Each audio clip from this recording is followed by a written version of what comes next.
Today I'm going to be talking a little bit about how OCD feels, the emotions that are involved, how OCD operates in its sort of latching cycle, and how we can also feel different ourselves just by changing our perception and feeling more alive, even when we're feeling the chronic guilt and the chronic anxiety. So let's start with having a look at emotional states. If I'm watching a movie, and it's a movie that's very motivating, like perhaps maybe it's, we can think of like a Rocky, for example, for people into fitness. It's a very motivational film that when you watch it, you want to work out afterwards. Or you may change something in your thinking where you want to make working out now a big part of your life. It's a perception shift. Now, even if you're feeling lethargic, when you watch the film, in the brain, you still feel motivated because of what you're taking in and how you're changing your perspectives. Now, when I used to be having very bad sleeping problems, suffering from insomnia and so on, I used to wake up, I felt like crap.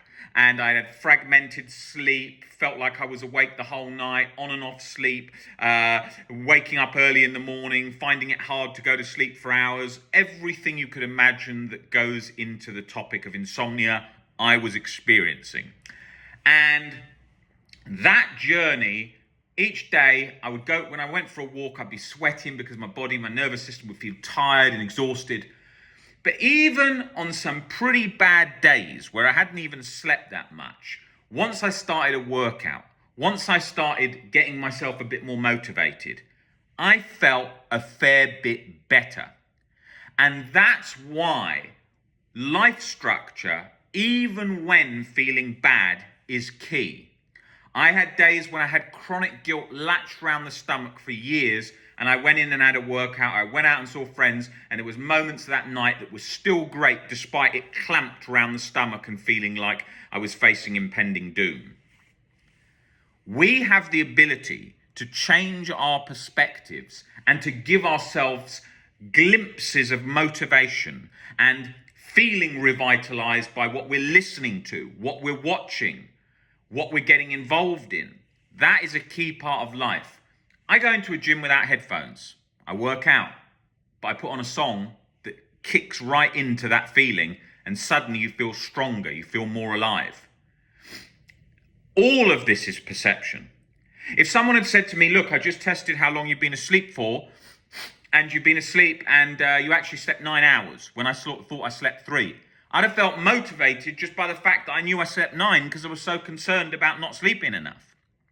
That is the power of perception. Now, I'm not saying that when you get a good night's sleep, when you work out, when you do all these things, you feel so much better. You do. But your perception is playing a significant part. I had a really bad back injury for years, and the pain was there all the time. And then through moments of distraction and so on, I changed that because I decided to focus on the external and give up, realize that there's nothing I can do about this now. I've got to go about my life. What do you think happened? The pain came down. Then it made me question, how much was the back pain? How much was it psychosomatic? The back pain was bad. I could barely move my neck. But the psychosomatic part was a huge part.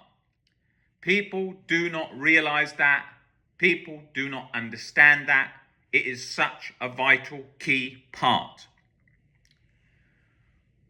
What happens is in different states of OCD struggle, people make and pivot and make a sudden change. Maybe they've just suddenly got insomnia when they've just changed meds. Now they rush back to the doctor and quick, I've got to change. But loads of that can be psychosomatic. They're watching for their physical symptoms. Oh, he said about that side effect to watch out for. Now I've got it. Of course, OCD can mimic that and do that. It's the master of mimicry. So you've got to think about how important perception is to things. If I come on this video now, and like I've often said on here, I've often had a workout before I've come on to do this video because of the particular time of day when I do these videos. Do I feel more alive? Yes. Do I sometimes do these videos when I'm tired, when I've finished maybe a lot of one-to-ones in a row, or maybe I've had a particularly stressful day? Yes. Can I still perform and do the job? Yes. But is there a difference in how revitalized and refreshed I feel? Yes. What happens if I had a nap? Would I feel better? Yes. So all these components all add up. And when I recovered, of course, it felt like being charged into a new battery, because obviously everything's improving massively because I've been self-downing, self-defeating, chronic guilt, chronic anxiety, latched on 24/7. Of course, that makes a significant difference. What you have to look at is the power of the input the input you have, what that can do to your life. How many people come into us that have also got fibromyalgia, CFS-ME? Loads. How many of them have noticed significant differences in those conditions when they've started changing their perception, life structure, and life? I would say 90%. If you look at statistics for something like CFS and ME, it is so bloody pessimistic. It says something like 5 or 10% people actually ever recover, and 50% notice enough improvement in life after changing things, but the other 40, nothing they can do. Of course, CFS and ME is a very, very different thing to OCD, and it is not my area of expertise. However, most people that I've worked with for OCD and anxiety who also had CFS and ME or long COVID noticed a significant improvement in that once they did all the things for life structure, changing perspective, and so on. It is very similar to someone who is, like I said, got back pain. How much is psychosomatic? How much is injury? I'm not saying it's fully. I'm absolutely not. If you've got a bulging disc, and we can see it, a bulging disc on MRI scan, it's a physical thing that's there. However, the perception of it plays a key part in your experience, which is all that matters. It's your experience. Now, if we look at chronic guilt and chronic anxiety, what is that? Well, chronic guilt feels like you're on death row, or you're on a chair that's about to fall backwards off a cliff, and it feels like that feeling of that sudden, that's about to kick in, that adrenaline. So you feel that. And the thing with that situation is that doesn't go. That waxes and wanes between feeling very strong, slightly medium, not much less than that. Maybe off when you're distracted a bit or just woke up for the first second you've woken up, but otherwise it's pretty much locked on. I lived in that state for years. Every nightclub I went to, if only people knew what I'd done because of the chronic guilt, real event, shame that was involved. Every party, every relationship, it was in the background. Then with the physical anxiety came in, then the heart palpitations in everything, exercise, walking down the street, going upstairs, heart beating out chest. I used to do a deadlift in the gym and I used to feel like my heart was going to explode. That is the nature of physical anxiety. At that time, I didn't even know what OCD was, and I didn't even fathom for 1 second that the real event was being caused by the brain chemistry, as in the genes of OCD, which is most likely genetic, that causing that, and I had no idea that my perception was the filter that it all went through. Change that and I would go down to a baseline of calm, as I am now. Once I realized that, bit by bit by bit, of course, my life changed. But at the time, I had no clue. I was completely stuck in this cycle. And that didn't give over. Feels like your stomach's in a vice. Headaches every day, tight throat, shortness of breath in all areas of life. Going to a nightclub, bass was really strong, felt like my heart was beating out my chest, thinking I was having a heart attack. Then avoiding those places, then tinnitus, then wearing earplugs to avoid the sound because I didn't want to damage my ears more, because then I thought this might drive me crazy. Every single thing it latches on, and back and forth and variations around the core fears.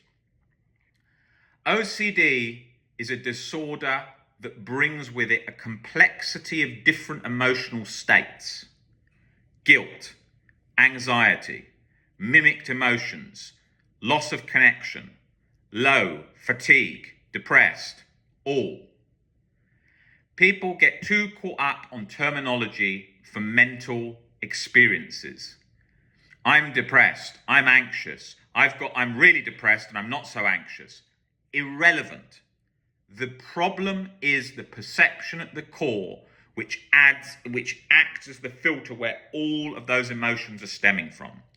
Of course, if you've had chronic guilt and real event for years, you're going to feel bloody depressed too. As that changes, the depression lifts, the anxiety lifts. You realize that once you're starting to change your perception, you're hacking your state of being. I realize that when I'm running or I'm doing working out, whatever, and I say to myself, you can't do any more, that's a barrier in my mind that I've created where I can actually do more. The same as when I'm ill and I think, oh, you can't do too much work today on your phone, you're tired. I actually can. I'm not talking about pushing yourself at a point where you're going to get more ill or going for a workout when you've got pneumonia. That's not a good idea, of course.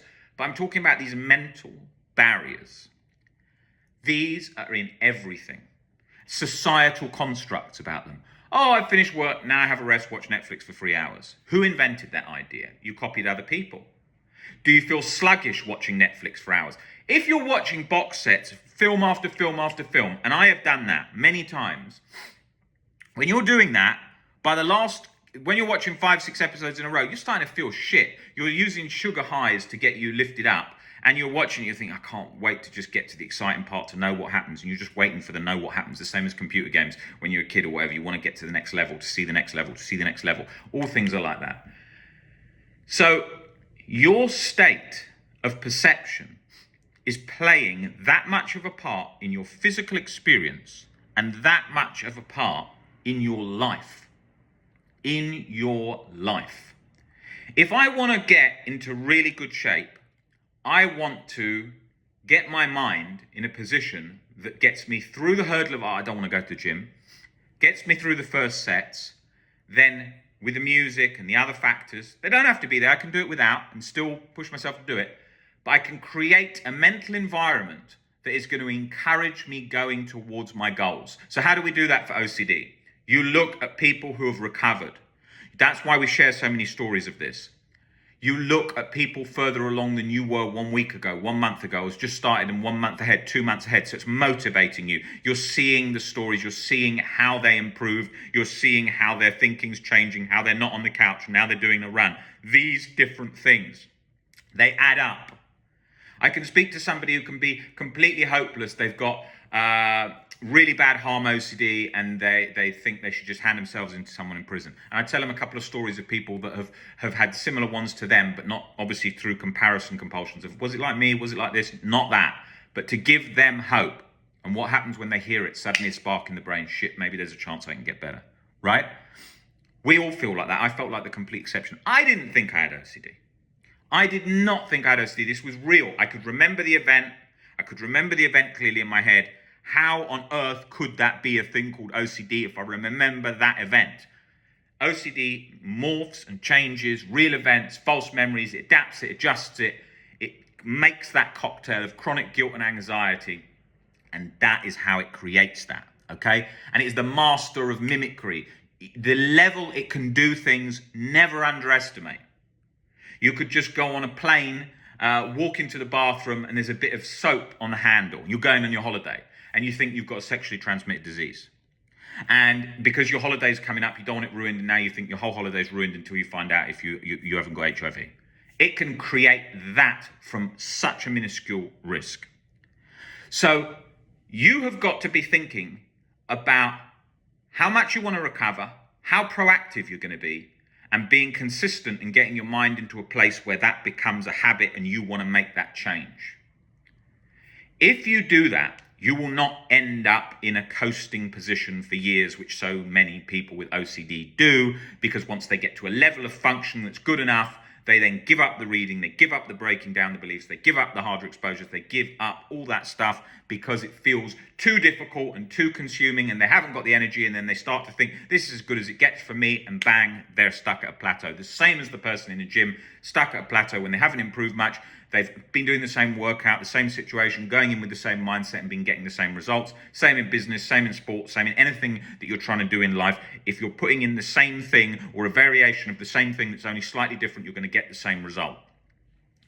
So the key point of today's video is being aware that you have the ability in your mind to input different mental data into your life.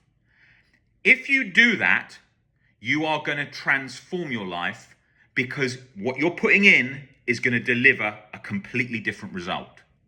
And you've got to ask yourself, if you've been putting in the same thing day in, day out, are you surprised you've got the same outcome? And that is the bottom line. And I want you to go away and think about this in a motivational stance and think, wow, what can I do with this life? What can I do to improve things? If you're stuck, speak to us. We are here to help. Me and the team are here to help. If you're reading the books, get through the books. Go through the books on our reading list. Read them. Don't skim read them. Don't just stop after the first paragraph.